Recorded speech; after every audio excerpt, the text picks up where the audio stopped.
Sam, well done on leading the service this evening, and well done on what you've achieved generally. That you have learnt to read Hebrew, not a modern form of Hebrew, but an ancient classical form. That you have learnt to read without vowels from the Torah and the traditional prayers from our Siddur is remarkable, as it's remarkable for all the young people who become bat or bar mitzvah in our synagogue or in any synagogue. And none of us should take for granted what our young people manage to learn on top of all their school commitments. Hebrew is a key element to expressing our Jewish identity. There is, however, a rather odd rabbinic tradition found in the Talmud that Adam, the very first human being created by God, spoke not Hebrew, but the language of Aramaic, and therefore must have communicated with God in Aramaic. Aramaic, a sister language of Hebrew, the language in which the Kaddish at the end of the service is written, was the vernacular spoken around the Mediterranean basin during the rabbinic period. Yet many Jews would also have been bilingual, not in Hebrew and Aramaic, but in Greek and Aramaic. So they would have spoken Aramaic probably at home, but the public language, the language of administration, would have been Greek.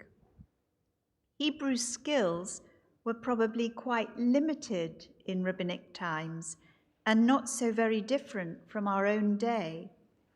Hebrew would have been practiced and used among a small and elite group of scholars and rabbis. The challenges of impressing upon the population the importance of learning Hebrew would have been familiar to Hebrew teachers and rabbis today. Despite this, Aramaic was the way into Scripture, much as English for us, those of us who have English as a first language, is a way into the Bible initially. This was the period of the growth of important and authoritative translations, which held almost as much weight as the Hebrew text itself.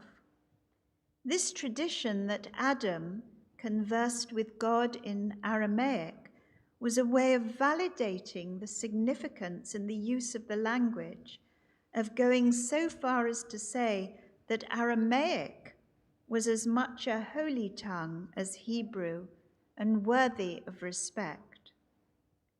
Our own practice of reading or chanting the Torah in Hebrew and then translating, occasionally offering a little commentary of our own or from the rabbinic tradition, goes back a long way. Palestinian teachers saw Moses as the original translator of the Torah, acting as a middleman between God and the people, both speaking Hebrew.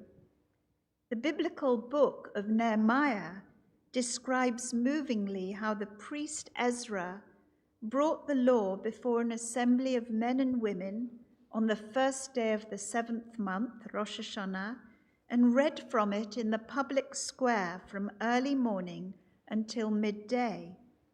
And not only was it read, but 13 individuals are named, along with the Levites, as helping the people to understand the Torah, giving it interpretation.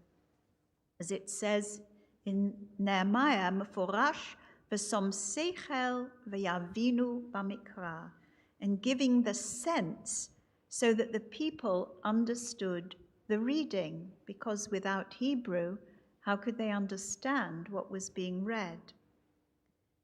At the end of this week's parasha, Mishpatim, the parasha from which you will be reading, Sam, God calls Moses to ascend Mount Sinai, together with his brother Aaron and two of Aaron's sons, Nadav and Avihu, as well as 70 elders of Israel. Only Moses is allowed to draw near to God. He repeats aloud the words of the covenant as part of the ratification ceremony, with the people responding to him saying, Kol asher diber Adonai na'aseh v'nishma. All that the Eternal One has spoken, we will faithfully do. The language of revelation here in Exodus is clearly Hebrew, and many rabbinic texts assume that Moses and God spoke Hebrew at Sinai. In what other language would they converse? But there are other texts that suggest that revelation at Mount Sinai must have been multilingual. A teaching in the Midrash known as Sifrei interprets one particular verse in Deuteronomy to mean that God revealed himself to Israel not by speaking to them in one language, as might have been expected, but in 4 languages: Hebrew, Latin, Arabic, and Aramaic, just as God revealed himself to them from all 4 directions.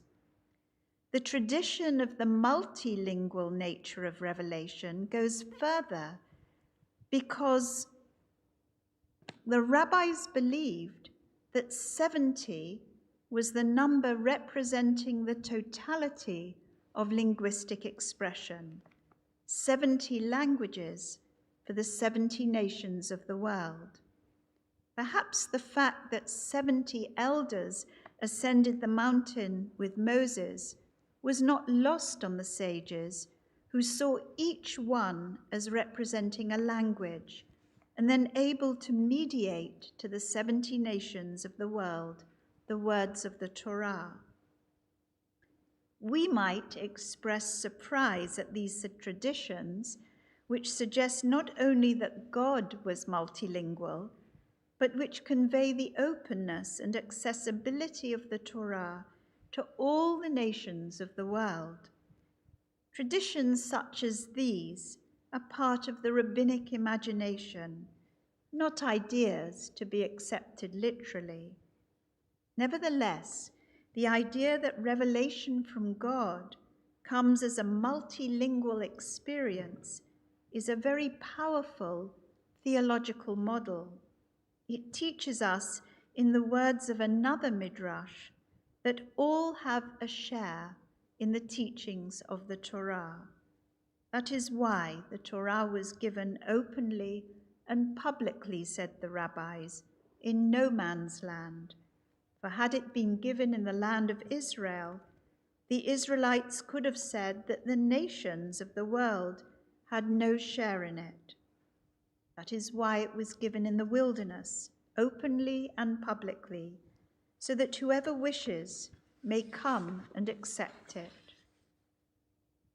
Sam, as you celebrate becoming bar mitzvah this Shabbat, you are taking a step towards a deeper understanding of our Jewish heritage.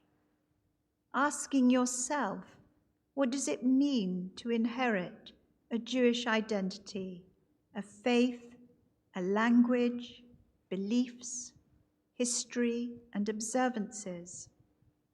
Your parents, whom I have known since they first joined this synagogue in 2004, have given you a sound foundation at home and in this community. And now it will be up to you to continue your journey and your understanding of this unique and very special heritage of Judaism, which has been passed on from one generation to another.